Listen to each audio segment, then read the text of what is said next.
The ultimate hunter, Patagonia's Peninsula Valdez, is patrolled by a pod with a hunting technique so difficult, so dangerous, it takes years to learn how it's done.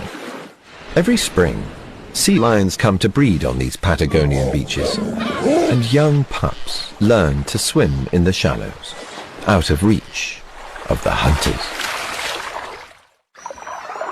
Almost. The matriarch is teaching her family how to target them. Before an orca can begin catching its prey, it must first learn how to operate in shallow water. But the risk of stranding is very real. A 6-ton orca will quickly crush itself under its own weight.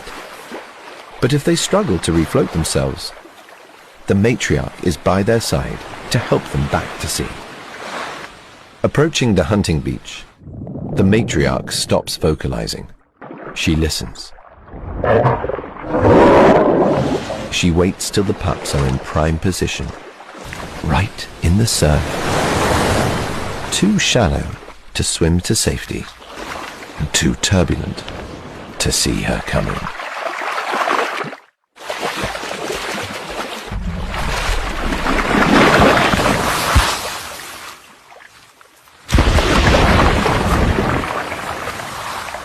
These masterclasses in predatory perfection are vital to passing on her skills.